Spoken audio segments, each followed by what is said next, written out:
O ritmo da vida hoje em dia está sincronizado com os relógios e calendários. Isso não é novidade. Parece que encontrar maneiras de organizar e controlar o tempo tem sido de suma importância pela história fora. Por exemplo, podemos traçar a história dos calendários voltando milhares de anos através das civilizações antigas, como as do Egito e da China. Olá, eu sou Fernando Iglesias e tenho grande prazer em receber você para o segundo programa da série O Sétimo Dia. Ao passo que calendários de meses e anos tenham seu valor, o período de tempo mais essencial parece ser o da semana. E na tradição judaico-cristã, a semana pode ser vista como um eco dos 7 dias da história da criação. 7 dias terminando com um dia sagrado de descanso. Repare bem o que disse o Papa João Paulo II na sua carta apostólica Dies Domini. O sábado foi interpretado como elemento qualificante naquela espécie de arquitetura sagrada do tempo. Ele nos lembra que a Deus pertencem o universo e a história. A referência de João Paulo à arquitetura sagrada do tempo apoia a asserção bíblica de que o ciclo semanal de 7 dias foi designado pelo nosso Criador. Por isso a semana se diferencia de outras unidades de tempo. Consideremos a estrutura do tempo. Cada um de nós administra o tempo independentemente. Todos temos um passado. Vivemos num presente imediato e progressivo que nos parece passar rápida ou lentamente, dependendo da nossa idade e de outros fatores subjetivos. Mas o futuro é um mistério. Para você e para mim, o tempo é diferente. Para poder coordenar as nossas atividades, precisamos de pontos de referência externos.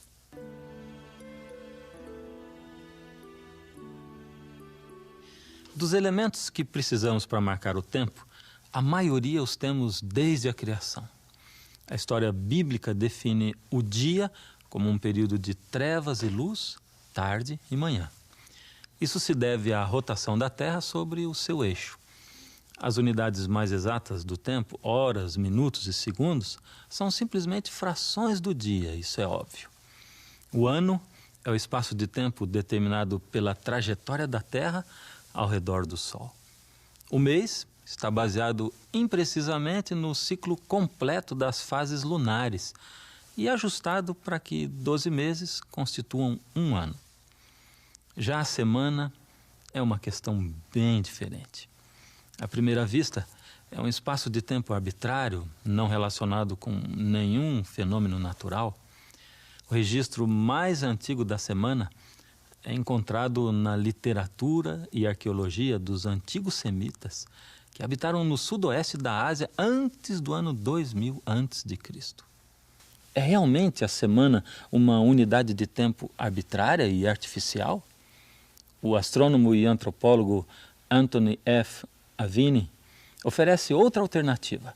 No seu livro Os Impérios do Tempo, ele informa que alguns cronobiologistas estão convencidos de que o ciclo de 7 dias está implantado na nossa própria natureza. O biorritmo de 7 dias no corpo humano é uma das recentes descobertas da cronobiologia moderna. Por exemplo, agora se sabe que a probabilidade de rejeição de certos órgãos após o implante é maior em intervalos de 7 dias. A aceitação da semana de 7 dias, difundida durante milhares de anos, é uma evidência adicional da origem divina do ciclo semanal. Então, se a semana do Gênesis sobreviveu milhares de anos desde a semana da criação, por que o reconhecimento do Criador não foi preservado com o mesmo êxito? O livro de Gênesis fala da queda da família humana. De fato, Gênesis 6:5 diz que os pensamentos de seu coração eram maus continuamente. Portanto, Deus decidiu limpar o mundo por meio do dilúvio. E esteve o dilúvio 40 dias sobre a terra, e cresceram as águas, e levantaram a arca, e ela se elevou sobre a terra. E as águas prevaleceram excessivamente sobre a terra, e todos os altos montes que havia debaixo de todo o céu foram cobertos. Apesar desta dramática manifestação do poder de Deus e seu desgosto com aqueles que não seguiam o seu caminho, logo eles esqueceram de tudo outra vez. Ergueram ídolos para si em vez de adorar a Deus. E o conceito do ciclo semanal, com seus 6 dias de trabalho e o descanso do sábado, foi esquecido. Além do mais, incorporaram um ciclo semanal à astrologia, em vez de lembrar-se do Deus da criação. Por volta do ano 2000 a.C., vivia na cidade de Ur dos Caldeus o homem tido como um dos principais fundadores das 3 maiores religiões monoteísticas do mundo: judaísmo, cristianismo e islamismo. Segundo a Bíblia, Abrão, depois chamado Abraão, cumpre um papel importante no plano de Deus para reconquistar a família humana e revivificar o conhecimento do Criador. A religião de Abraão se distinguia em agudo contraste ante as idolatrias e superstições dos seus vizinhos.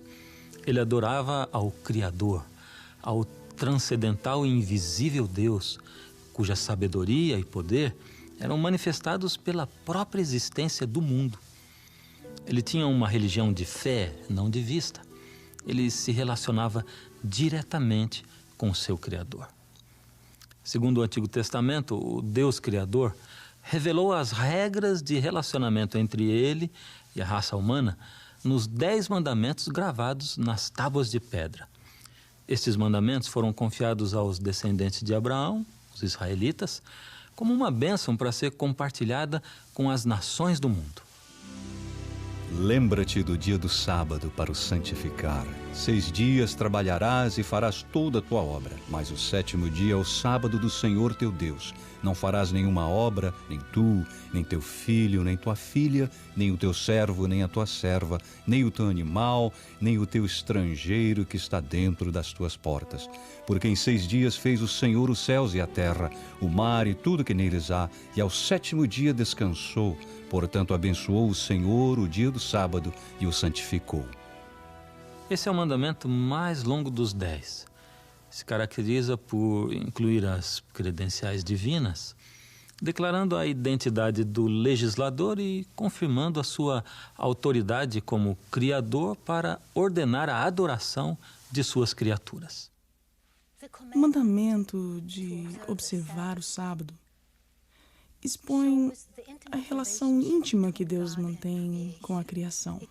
Mostra que Deus não só cria, não só obra para trazer à existência o que não existia, o mundo físico, o mundo natural e tudo que existe nele, mas também mantém uma relação íntima com a criação, tomando tempo para contemplar a totalidade da criação, celebrando e apreciando o que foi criado.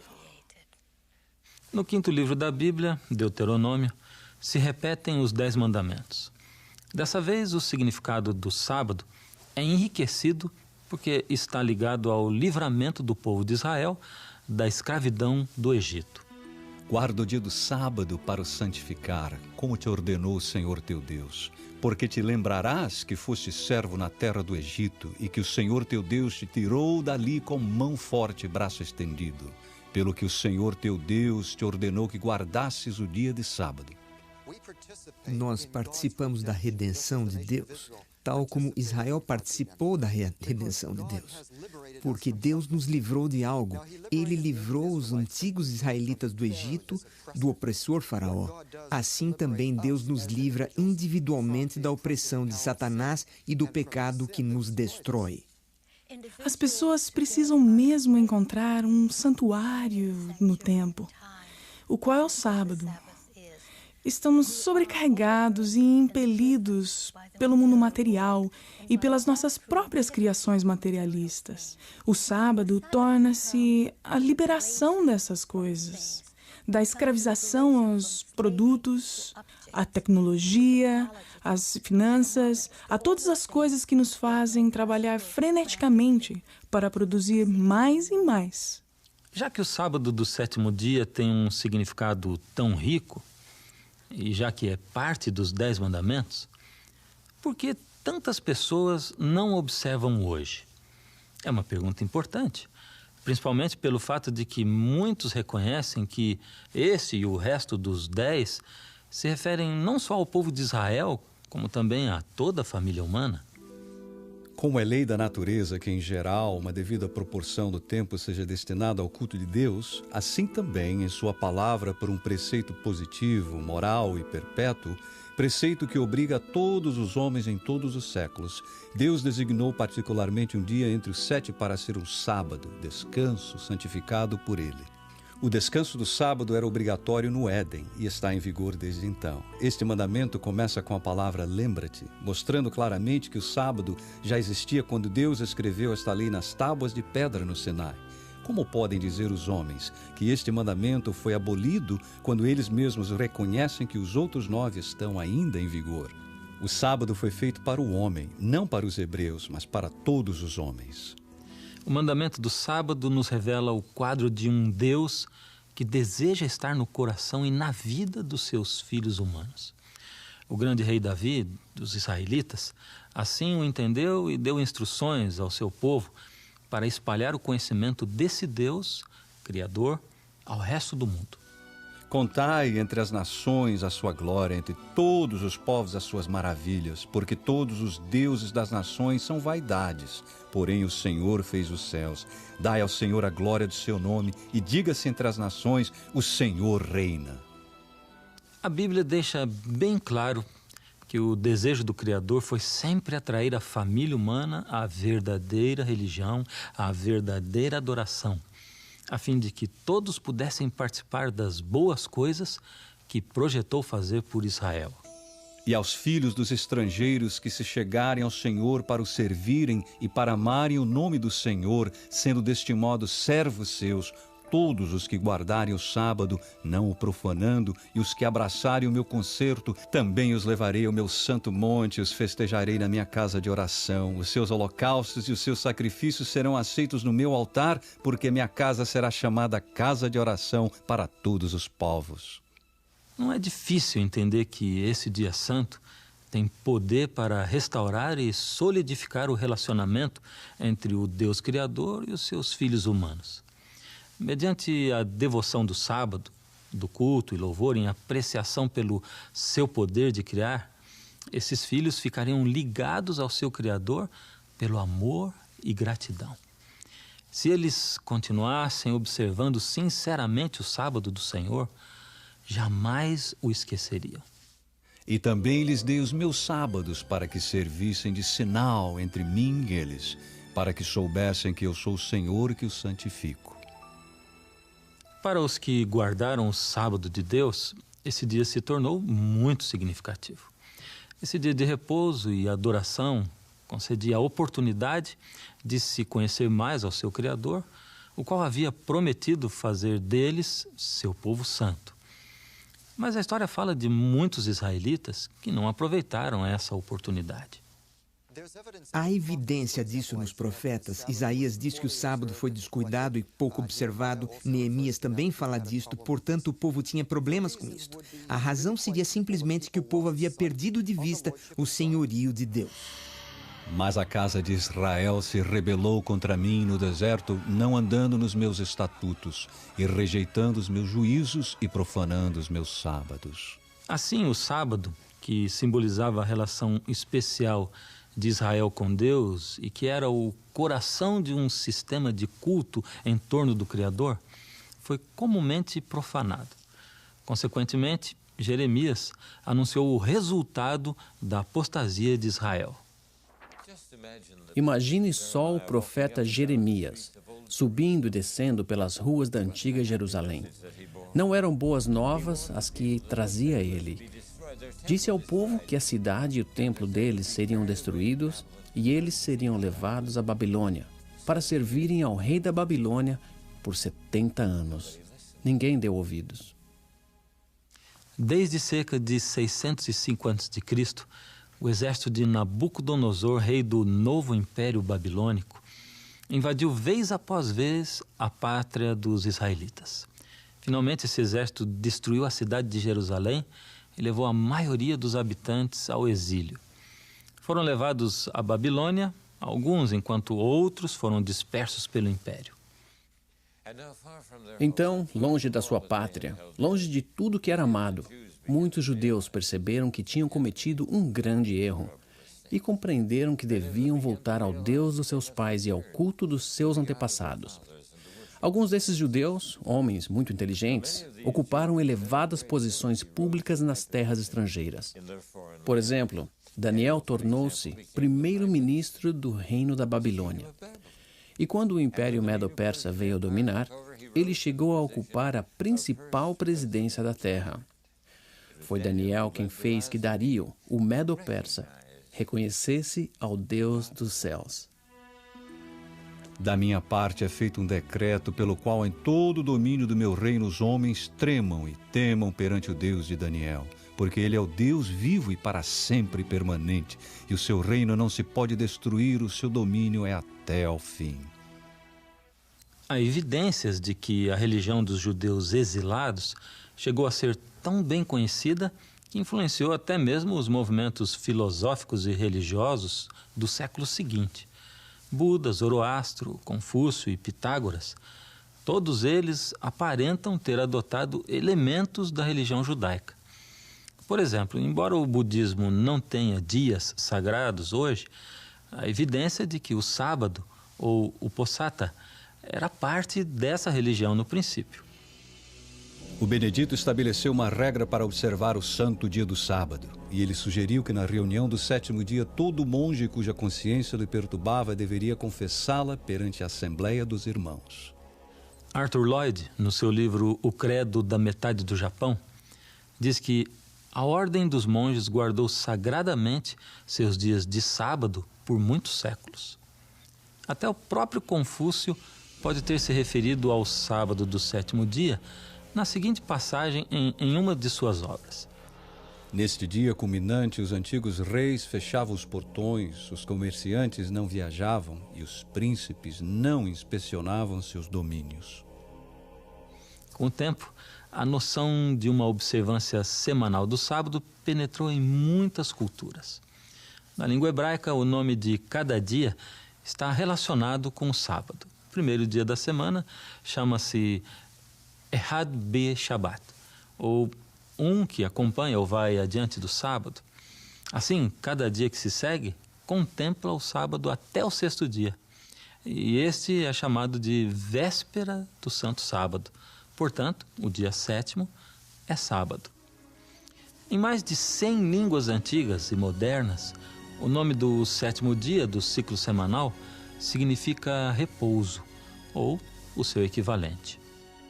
Parece então que alguns judeus durante o exílio alcançaram mais êxito no setor no qual sua nação havia fracassado do que em tempos de paz e prosperidade. Eles espalharam o conhecimento de Deus e de sua lei entre outras nações. Contudo, o que aconteceria quando esses cativos voltassem à sua terra natal? Conservariam o culto ao Deus verdadeiro ou voltariam às práticas das gerações passadas? A resposta está no relato de Neemias.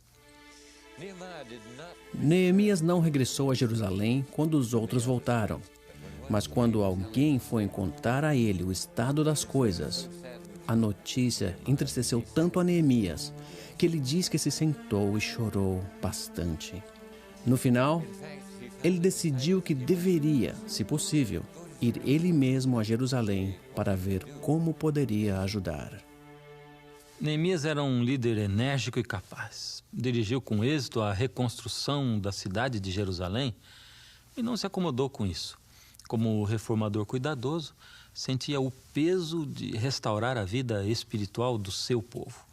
Sabendo que a quebra do sábado era uma das razões dos anos de cativeiro, dedicou-se a preservar particularmente a santidade desse dia.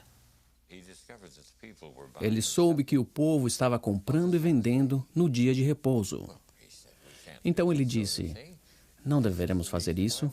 Essa é a razão por que fomos levados ao cativeiro.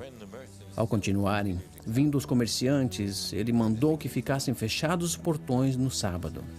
Quando ainda continuaram vindo e montando o acampamento fora dos portões da cidade, eles o ameaçou de prendê-los. Um sacerdote chamado Esdras ajudou a Neemias nesta obra. Ele influenciou muito na vida espiritual dos judeus de então. Esdras ensinou ao povo as leis de Deus e conduziu um reavivamento e reforma espirituais baseados na Escritura inspirada.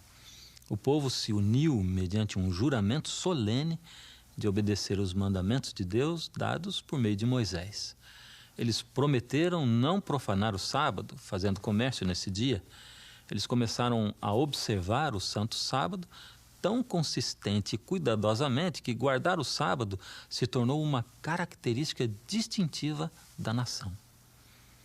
Durante o período entre o fim do Antigo Testamento e o começo da história de Jesus no Novo Testamento, houve transtornos quase contínuos no Oriente Médio.